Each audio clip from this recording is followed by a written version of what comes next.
Bonjour à tous, on est très heureux d'être dans la présence du Seigneur ce matin. Bonjour. Ah, j'ai eu peur que vous étiez partis. Non, vous êtes bien là ce matin. Amen.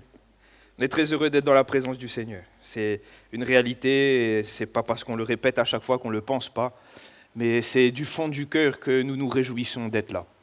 C'est là où le Seigneur envoie la vie et la bénédiction en abondance. Amen. Et ce matin, comme cela a été annoncé, j'aimerais parler avec vous de ce qui s'est passé ce fameux dimanche précédent cette semaine de Pâques. Vraisemblablement, c'est comme cela, c'est dans cette chronologie que les choses se sont passées. Le dimanche précédent, la crucifixion et la mort de Jésus sur cette croix, ce temps de passion difficile, terrible, mais pour autant nécessaire pour le salut de l'humanité. Il y a eu un temps aussi d'allégresse, de joie, de réjouissance qui s'est passé à l'entrée de Jérusalem. Avant d'entendre les foules crier « Crucifie-le !»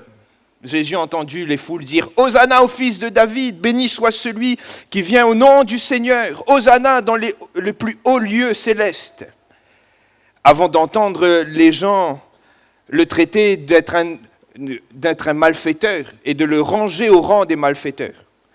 Jésus a été rangé au rang du roi d'Israël. C'est ce qui s'est passé dans ce dimanche qui précède la crucifixion. C'est ce qui s'est passé dans ce dimanche et c'est l'occasion de cette fête des rameaux et c'est l'occasion de se rappeler de cette entrée triomphale de Jésus. Et comme le rappelait le pasteur Johan Ilan, c'est rare d'entendre les foules crier Hosanna, les foules crier à Jésus, les foules l'acclamer lorsque Jésus n'a rien fait. Parce que c'est la réalité, lorsque Jésus entre à Jérusalem, il entre. C'est vrai que c'est ce Jésus qui a fait des miracles, c'est vrai que c'est ce Jésus qui a fait de si beaux discours, qui a enseigné les foules, mais à ce moment-là, Jésus entre simplement et il est acclamé. C'est rare. Une image rare, mais une image qui a relevé l'attention de tous les évangélistes.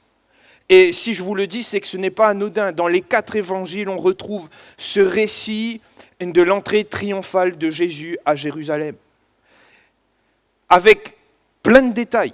Et ça aussi, c'est quelque chose d'important parce que généralement, suivant les évangiles, on va avoir des détails ou pas sur les scènes. Mais dans cette entrée triomphale, chaque évangéliste rapporte beaucoup de détails. Et j'aimerais même attirer votre attention, c'est que chaque évangéliste apporte beaucoup de détails sur l'ânon. Et c'est le cœur de mon propos ce matin. Alors, ne rassurez-vous, au début du message, je ne vais pas vous traiter d'âne. Je ne vais pas dire que nous sommes des ânes, parce que je sais qu'en français, ça ne fait pas bien. Alors, dis pas à ton voisin, tu es un âne, mais dis plutôt à ton voisin ce que Jésus a dit à ses disciples. J'ai besoin de toi. Alors dis à ton voisin ce matin, ça va vous réveiller, dis à ton voisin, le Seigneur a besoin de toi. Dis à ton voisin, le Seigneur a besoin de toi. Le Seigneur a eu besoin de chacun ? Super, génial, on peut continuer. On va ouvrir la Bible dans Matthieu, chapitre 21, pour lire ce texte. Au verset 1er, chapitre 21, le verset 1er. Et c'est la réalité de cette annonce, c'est cette monture que le Seigneur a eu besoin et a choisi pour entrer dans Jérusalem. Ça a été, permettez-moi de le dire ainsi, le véhicule divin pour véhiculer le divin à Jérusalem. Alors on va lire ensemble Matthieu 21, verset 1er. Lorsqu'ils approchèrent de Jérusalem et qu'ils furent arrivés à Béphagée vers la montagne des Oliviers, Jésus envoya 2 disciples en leur disant « Allez au village qui est devant vous, vous trouverez aussitôt une ânesse attachée et un ânon avec elle. Détachez-les et amenez-les-moi. Si quelqu'un vous dit quelque chose, vous répondrez « Le Seigneur en a besoin. » Et à l'instant, il les laissera aller.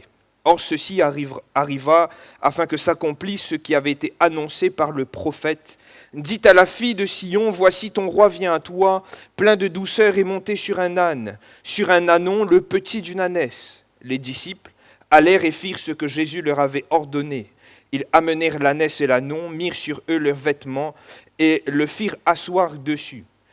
La plupart des gens de la foule étendirent leurs vêtements sur le chemin, d'autres coupèrent des branches d'arbres et en jonchèrent la route. Ceux qui précédaient et ceux qui suivaient Jésus criaient « Hosanna au fils de David ! Béni soit celui qui vient au nom du Seigneur ! Hosanna dans les lieux très hauts !»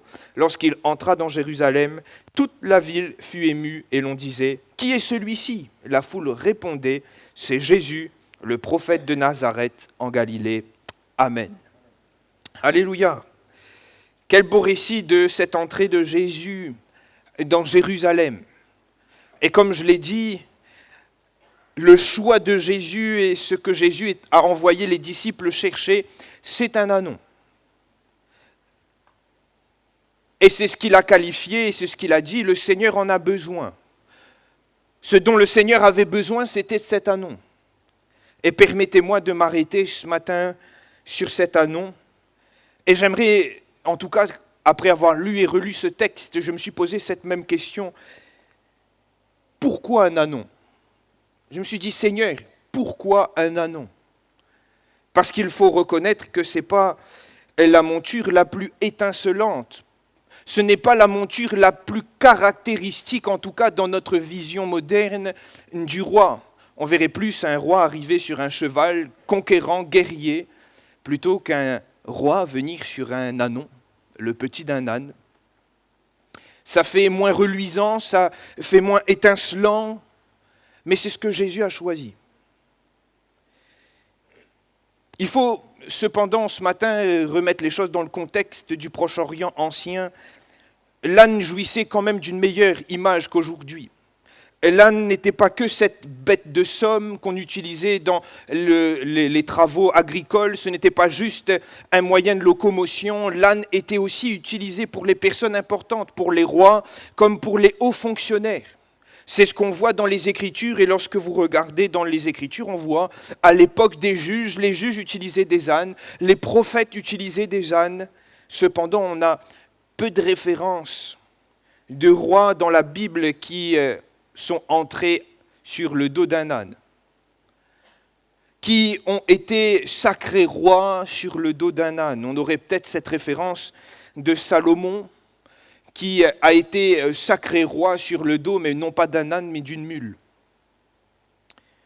L'âne avait quand même une image bien meilleure, mais pour autant et sans équivoque, l'âne n'était pas la monture la plus étincelante, la plus visible, la plus caractéristique du roi conquérant. Mais pourtant, c'est ce que Jésus a choisi. Et je note que cela est un fait dans les Écritures que nous ne pouvons pas éluder. C'est que Dieu semble marquer une préférence pour ce qui est petit, faible et sans force. Dieu aime utiliser ce qui ne revêt pas des fois ce caractère étincelant, claquant, ce qui attire les regards. Dieu choisit aussi celui qui est faible, celui qui est sans force. Je note également que cet ânon, ce n'était pas un animal costaud, bien bâti, mais plutôt un animal qu'on pourrait qualifier de fragile, de fébrile, de faible. Remarquez avec moi que la Bible ne nous dit pas que Jésus est entré sur le dos d'un âne qui avait de l'expérience, qui avait déjà été une bête de somme affûtée, qui avait déjà porté des tonnes et des tonnes, qui était habitué aux travaux, habitué à la route. Non. La Bible nous dit que l'ânon, qui était petit, n'avait jamais été utilisé pour porter quelqu'un. Sûrement, soit parce qu'il était petit, soit parce qu'il avait été réservé pour un usage noble. Quoi qu'il en soit, cet ânon n'avait pas l'expérience de la route, non, ni l'expérience de porter quelque chose ou quelqu'un. À nouveau, on voit l'image de cet ânon fragile, cet animal qui ne représente pas la force. Mais je crois que c'est aussi un trait caractéristique de la royauté de Jésus. Il n'est pas venu entrer en Jérusalem comme étant le roi conquérant, plein de force, mais il est venu avec douceur et paix.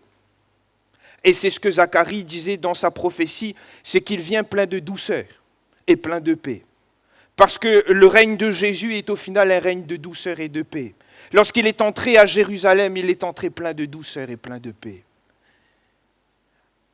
Cet animal représente toute la fragilité, toute la simplicité. On l'aurait qualifié de misérable aujourd'hui tellement il était faible.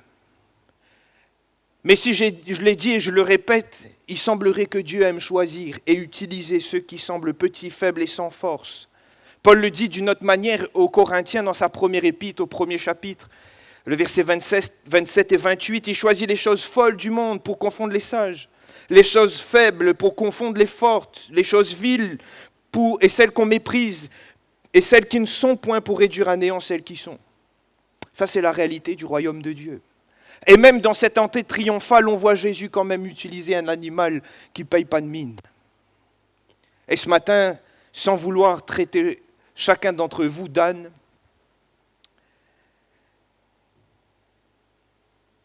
Dieu a besoin de toi.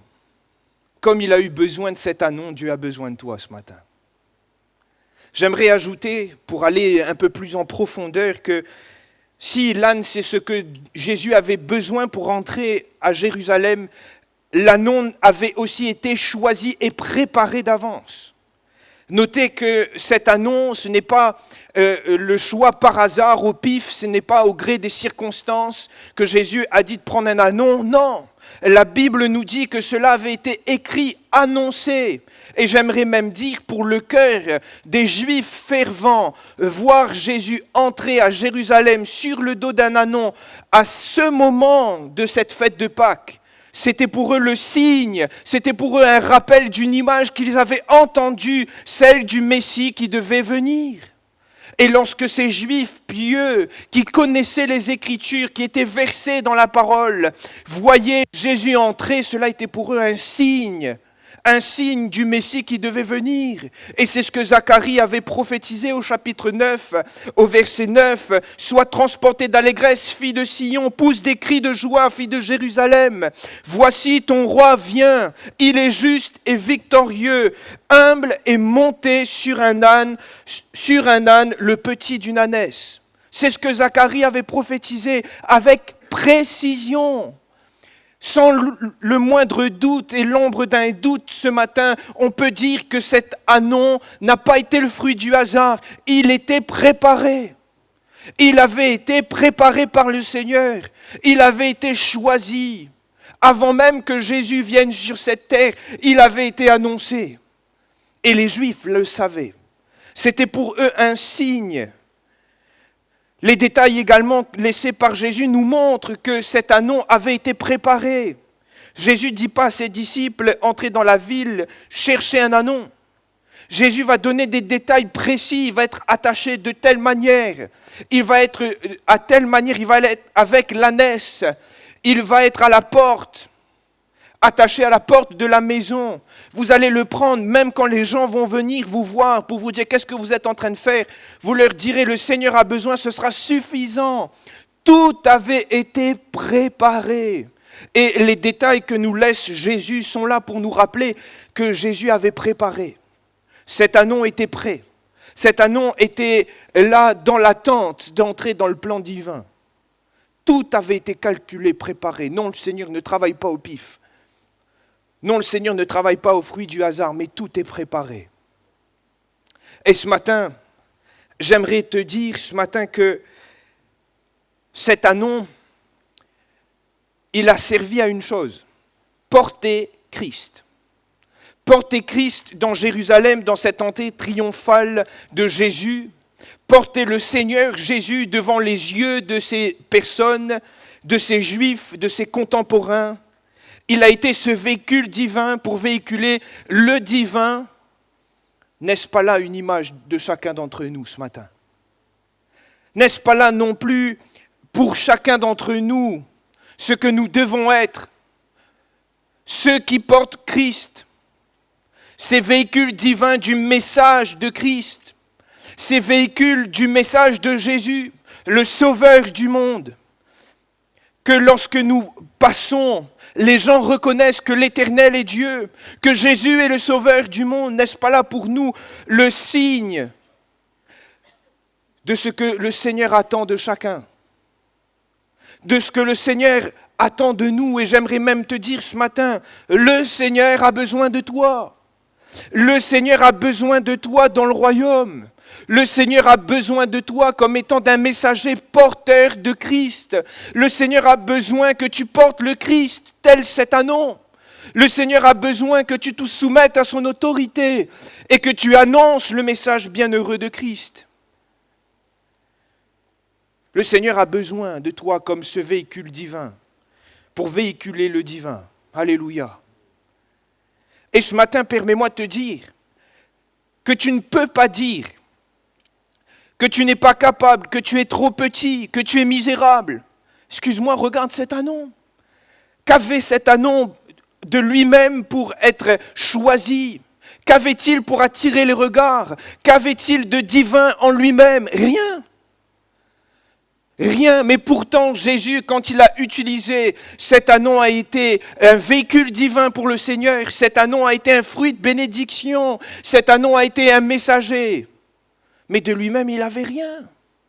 Tu n'as pas le droit de dire, ce matin, je ne suis rien.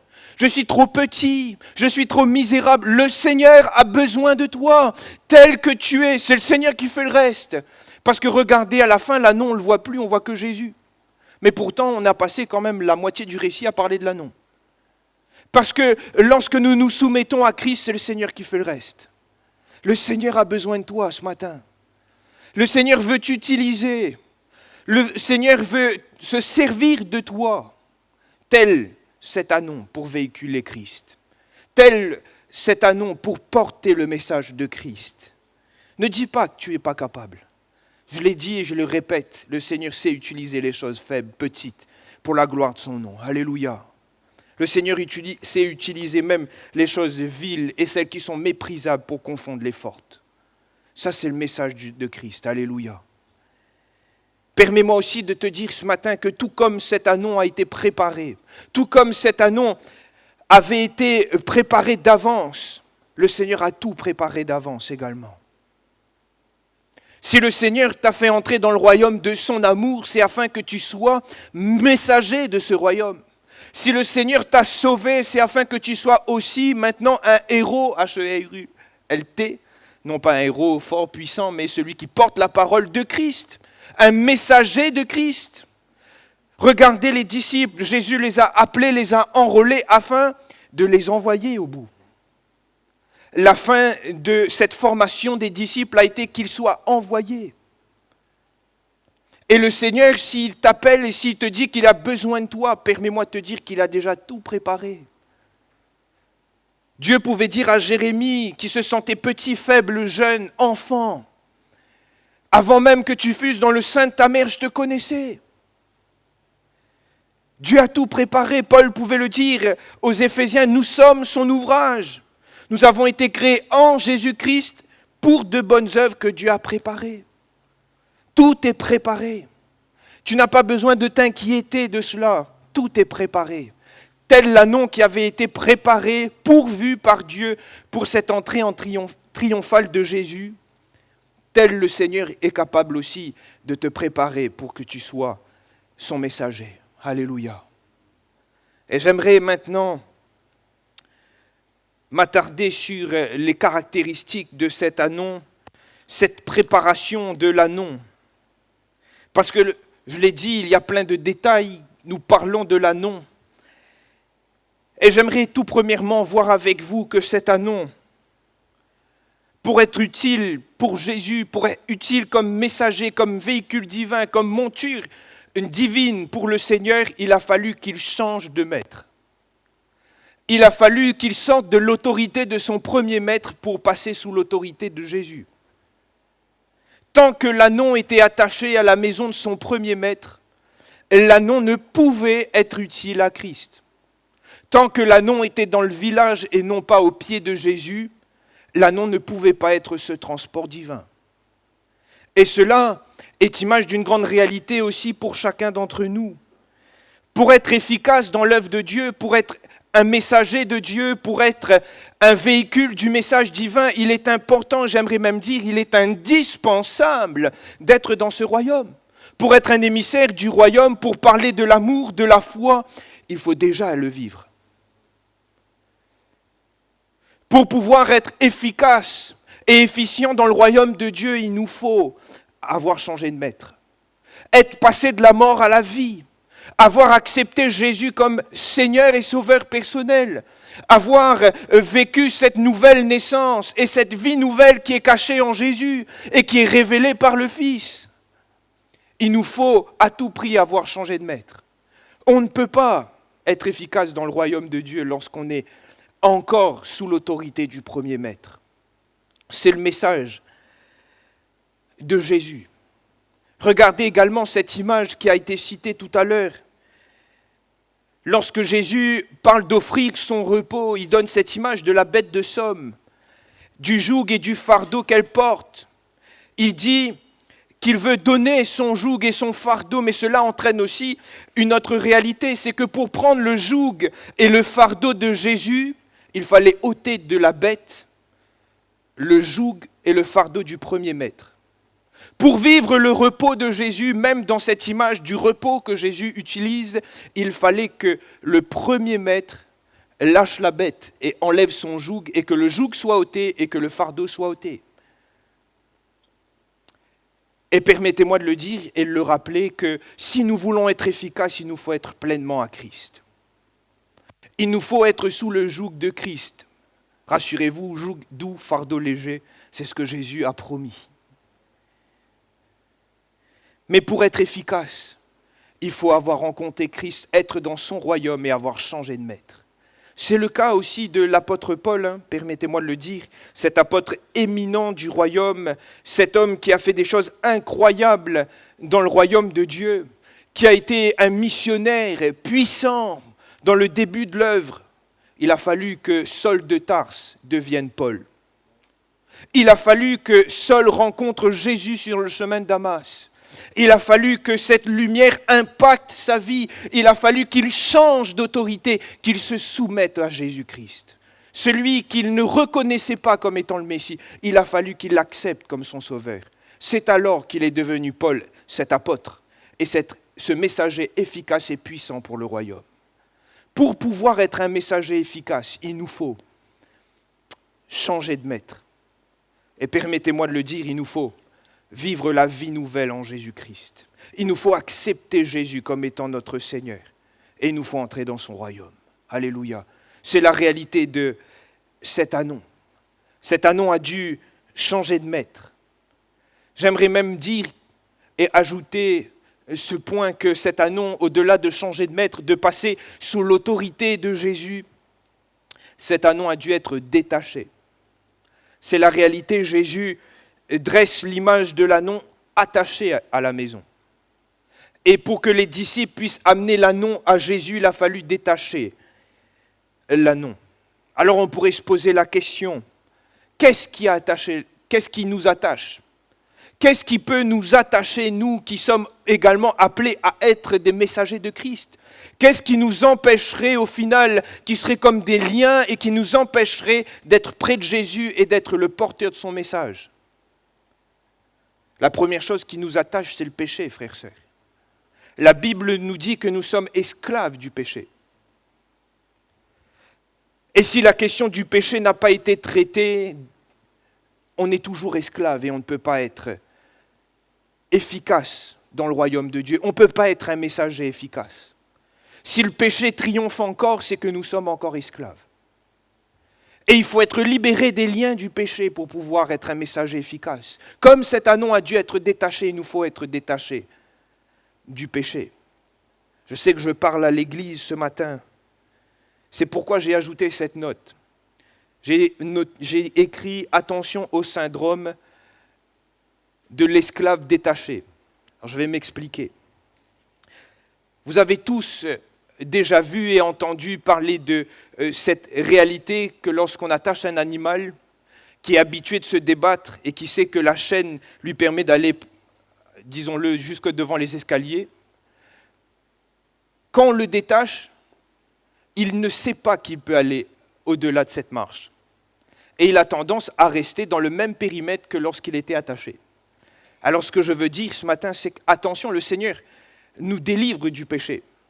Attention d'être comme cet animal qui, détaché, ne sait pas aller au-delà des limites première, attention que nous, même étant détachés, nous n'entrions pas dans cette liberté et nous restons dans le péché.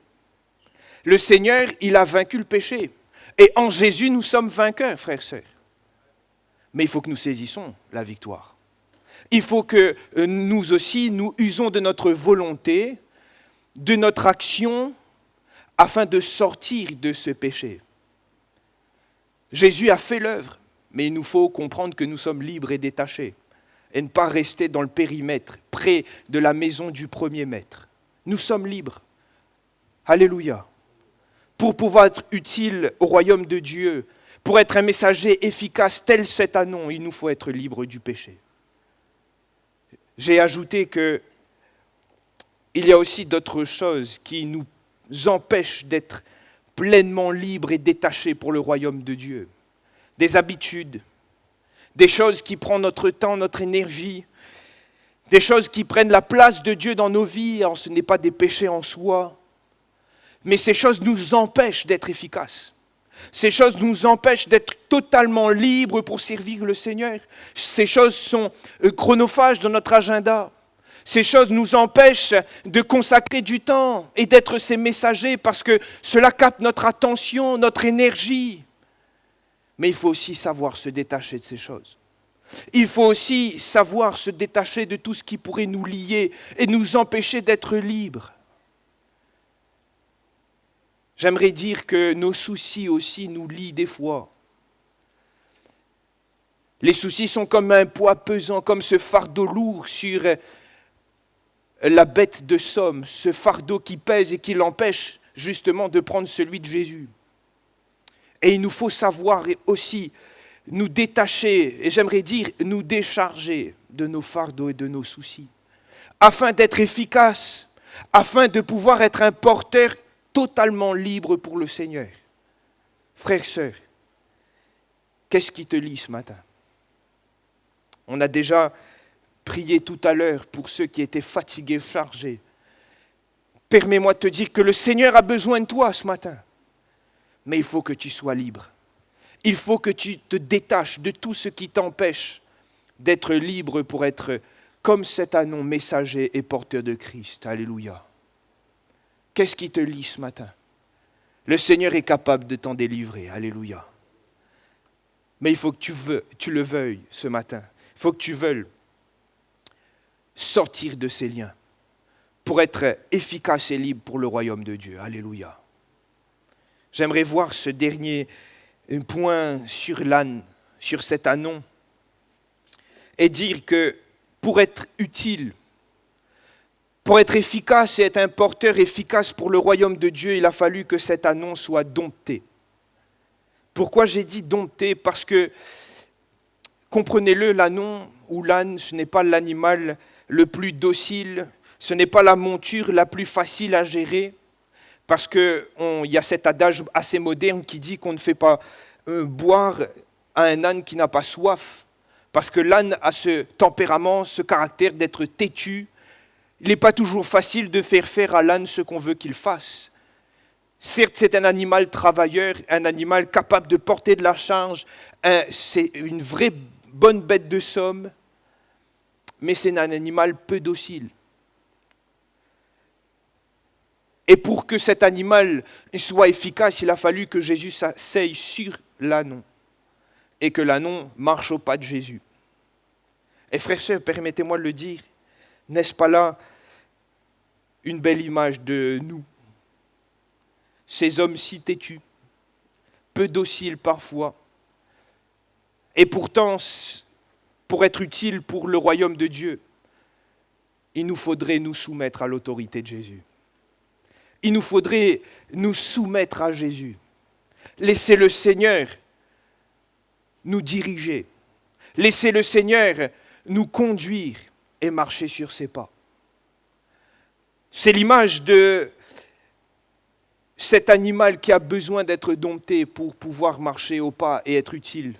C'est aussi l'image de nous en tant que chrétiens où nous avons besoin d'être domptés, d'être formés, d'être travaillés par le Seigneur afin d'être des messagers utiles.